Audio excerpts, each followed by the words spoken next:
Fala trader, eu sou Israel Wisdey e esse é o pós-pregão Wisdey GPS de hoje. E se você quiser utilizar as nossas ferramentas e participar da nossa comunidade, o link está na descrição do vídeo, beleza? Então vamos para a tela. Estou aqui no Renko 10 do mini índice, hoje foi dia de payroll e a gente aproveitou aqui somente duas oportunidades que surgiram antes de iniciar o payroll. Logo no início do dia marquei essa submap nesse topo aqui para esperar pegar uma divergência, né, baixista, mas aí o preço não foi lá na nossa submap pegar a nossa ordem, né? Então marquei depois esse fundo aqui para pegar uma divergência altista e aí sim o preço retornou aqui para pegar a nossa ordem apregoada.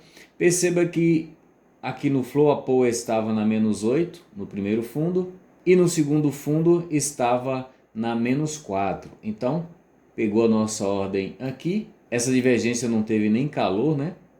E aí já pagou aqui a nossa fração. E aí o preço movimentou aqui tocando na S2, eu marquei aqui a minha submap para tentar pegar aqui uma divergência tocando na S2. E quando o preço desceu aqui, eu marquei esse fundo aqui para pegar uma divergência altista, né? E aí, quando retornou aqui na minha submap, a gente tinha uma discrepância aqui no flow, né?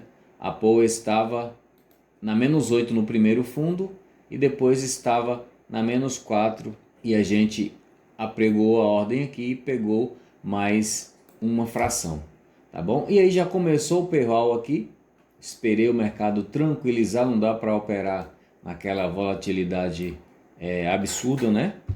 Quando chegou aqui, o mercado já estava mais tranquilo, estava movimentando mais devagar, dava para a gente analisar tranquilamente. Então, marquei a minha submap nesse fundo. A POA estava na menos 8. Quando retornou aqui para pegar a nossa ordem apregoada, a POA estava na menos 4. E aí, pegou a nossa ordem aqui, porém, estopou a gente aqui nessa barra. Porém, perceba o contexto. Durante o dia todo, né, toda manhã, mesmo durante o payroll, não rompeu em nenhum momento a I1. Tocou na I1, subiu, tocou na I1 aqui várias vezes, né? Subiu, não rompeu, aqui também não rompeu, aqui não rompeu. Então, trabalhou a manhã toda acima da I1 sem conseguir romper a I1. Isso serviu de contexto para eu pegar essa divergência aqui mais confiante, né? Porém, foi stop. E aí, em seguida, o que aconteceu? Rompeu a I1 com essa barra aqui, 139, abriu fora da I1 e fechou fora. E aqui embaixo a gente tinha Stress Line ligada e False Balance também ligada, pressão vendedora tudo acesa, né? E aí eu apregoei a ordem aqui no recuo dessa barra para tentar pegar uma subida de onda, porém não uma subida clássica, né? Porque a subida de onda clássica ela tem que estar vindo de uma transição, né? De um movimento de compra para um movimento de venda.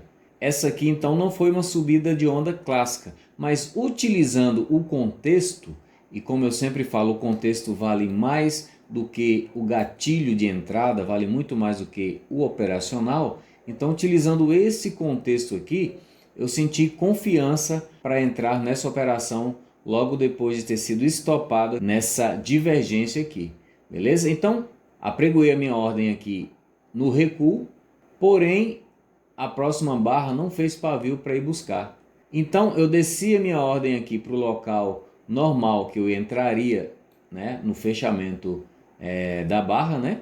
E aí esse pavio dessa barra 141 foi lá e pegou a minha ordem. E aí eu entrei bem na operação ainda, né? Não entrei no recuo como eu queria, né? Na primeira barrinha da Stress Line, porém eu entrei no local que a gente entraria normal se não fosse utilizando a estratégia de pegar a ordem um box antes, né? Então, pregoei a ordem aqui, o preço pegou minha ordem com esse pavio, desceu e pagou aqui as minhas duas frações. E aí depois que fez essa inclinação toda e começou a fazer esse pullback aqui, eu ativei a minha nuvem GPS, que eu percebi que era o momento de usá-la, né, para fazer uma entrada aqui no pullback, né? E aí, quando essa barra desceu aqui, negativa aqui, perceba que a Power estava deitada na -4 aqui no flow. Era um pullback na nuvem clássico, né? Então, apregoei a minha ordem aqui no recuo dessa barra, porém, aconteceu a mesma coisa da outra operação aqui. O preço não retornou lá para pegar a nossa ordem. Então, eu desci e apregoei aqui no fechamento, que é onde a maioria das pessoas estariam entrando, né? No fechamento dessa barra aqui. E aí, esse outro pavio foi lá e buscou a minha ordem e aí pagou aqui as minhas 2 frações. Nesse caso, novamente, somente 2 frações porque eu não peguei no recuo, né? E aí, quando chegou aqui, fez outro pullback na nuvem e eu apregoei a minha ordem aqui no recuo, porém não veio pegar a minha ordem e aí eu tentei pegar aqui novamente, igual eu fiz com as outras 2 operações anteriores, mas aí não teve pavio para ir buscar a minha ordem. Então, eu não entrei nessa operação por esse motivo. Porém, quem entrou aqui diretamente saiu no break-even, né? Foi uma operação que movimentou aqui 3 boxes. Então, se ele faz a proteção, né? Ele fez a proteção aqui no break-even e aí não saiu no stop, mas também não pegou o take, né? E aí, quando chegou aqui, configurou o sinal descida de onda, porém eu não peguei essa operação porque para mim faltou contexto, né? Na minha leitura aqui estava faltando um contexto, nenhum deslocamento aqui, né? Sempre tocando aqui na S3, né? Rompendo um pouco a S3 e voltando, então não teve nenhum contexto aqui que ajudasse a gente aqui no mapeamento, né? Para a gente pegar com mais confiança essa operação. E as maps inclinadas dessa forma aqui, então eu não peguei essa operação. Quem pegou ela teve que sair aí no break-even. Tá bom? E aí, já estava dando meio-dia, eu parei por aqui. Teve alguns outros sinais aqui, né? Divergência, mas eu já estava fora do mercado, já tinha passado do meio-dia. Tá bom? Então, ficou dessa forma aqui no índice hoje. 540 pontos total, um stop de 90 pontos e aí lucro de 450 pontos no mini índice. Vamos ver então como é que foi o mini dólar. Bom, no mini dólar estou aqui no Renko 5. O dólar abriu hoje com esse pequeno gap de alta, né? Subiu um pouquinho aqui acima da S1, depois desceu e ficou fazendo esse movimento aqui, ficou enroscado aqui, trabalhando lateral entre a I1 e a S1, né? Tocava embaixo, tocava em cima.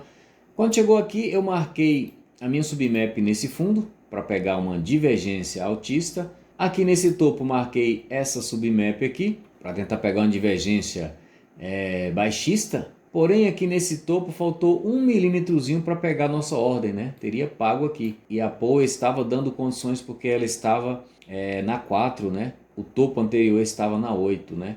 Então seria a entrada aqui, mas não foi lá pegar a nossa ordem. Então, quando o preço desceu, eu apregoei a minha ordem aqui quando essa barra fechou. A Power Line estava na -4. E aí, quando pegou a minha ordem aqui com a próxima barra, a Power estava na -8, né? No fundo anterior estava na -12. Então, foi uma divergência clássica aí no flow. Pegou a minha ordem aqui. E pelo fato de eu considerar esse movimento aqui entre a S1 e a I1, eu coloquei 2 frações, tá? Mesmo estando lateral o mercado, eu considerei esse movimento que estava fazendo aqui de map em map, né? Então, coloquei 2 frações aqui. E já protegi minha operação também para garantir, né? E foi lá e pegou 8 pontos, tá bom? Movimentou bem mais aí, né? Movimentou quase 10 pontos, né? Mas saí com 2 frações. E aí já estava aproximando aqui do horário do payroll. Eu simplesmente esperei o mercado decidir, né? Para onde que ele ia, que direção ele ia tomar. Fez esse movimento todo aqui dentro do payroll. Quando chegou aqui, deu uma tranquilizada, já estava dando para fazer a análise, né, tranquilamente. Então marquei aqui esse fundo, a Power estava na -12 e aí quando o preço retornou aqui a Power estava na -8, né? Então apregoei a minha ordem aqui e peguei agora uma fração, né? Marquei esse topo aqui para tentar pegar uma divergência baixista. Faltou o preço subir um pouquinho para pegar a nossa ordem, então a gente ficou fora dessa operação. Quando chegou aqui, a gente teve um contexto interessante aqui, que foi o deslocamento de map, né? Deslocou a map aqui dessa região próximo da I3 para essa região aqui acima da I2 e ficou trabalhando aqui entre a I2 e a I1. Perceba que aqui no Flow estava dando uma informação importante para a gente, ó. O Flow estava subindo o tempo todo, mesmo que o preço estava fazendo esse zigue-zague aqui, ó, o Flow não conseguiu vir próximo da região aqui do outro fundo, né? Desse fundo aqui. E quando chegou aqui nessa barra que tocou na 4, eu usei isso aqui como contexto e entrei confiante nessa operação. Porque apesar de não ser uma descida de onda clássica, né? Mas tinha contexto para a gente entrar na operação. Então a gente tinha aqui como contexto também uma divergência no B-Filter, né? Uma discrepância aqui, ó. Perceba que nesse pico aqui do B-Filter, foi nesse momento que fez esse fundo aqui, próximo da I3. Quando chegou aqui nessa região que a Powerline estava na -4, perceba que o pico do B-Filter aqui já estava bem abaixo, né? Tinha uma discrepância aqui significativa, apesar de ter barrinhas pequenas aqui, né? Pouco saldo, né? Mas aí, com todo esse contexto aqui, eu peguei então essa descida de onda aqui e entrei no recuo do box aqui. A entrada normal seria aqui em cima, teria pago da mesma forma aí duas frações, mas eu comprei mais barato, eu comprei no recuo dessa barra aqui. E aí peguei os meus 10 pontos, ou seja, 2 frações e meia, né? E coloquei o stop de 2,5 pontos aqui embaixo. E aí deu outro sinal aqui, subida de onda, né? Mas eu estava dentro dessa operação, então não peguei, simplesmente mantive a minha operação. Serviu para me passar mais confiança do resultado dessa operação, né? Mas mesmo assim eu saí com os 10 pontos aí. Mas quem pegou aqui essa subida de onda, colocou aí no bolso aí as suas 2 frações tranquilamente, beleza? E para finalizar o dia, eu peguei ainda essa divergência aqui no Flow. Eu já estava com bônus, né? Além da minha meta de 10 pontos, eu tinha uma gordura aí para queimar. Então, peguei essa operação aqui, passei um calor infernal aqui, chegou a lamber o meu stop, mas não pegou o meu stop. Por sorte não pegou, porque foi muito próximo. E aí subiu e pagou as minhas 2 frações. Então finalizamos o dia com 28 pontos total, nenhum loss e 28 pontos de lucro no mini dólar. E quem operou com o ISDA GPS nessa sexta-feira, dia 7 de fevereiro de 2025, teve essas oportunidades aqui no mini dólar e também as que eu mostrei no mini índice. Então esse foi o pós-pregão ISDA GPS de hoje e agora eu quero saber a sua opinião. Digite nos comentários o que você achou dos sinais de hoje e deixe a sua nota de 0 a 10. E para você utilizar as nossas ferramentas e participar da nossa comunidade, o link está na descrição do vídeo. Afinal, quem usa o ISDA GPS não tem estresse, tem resultado.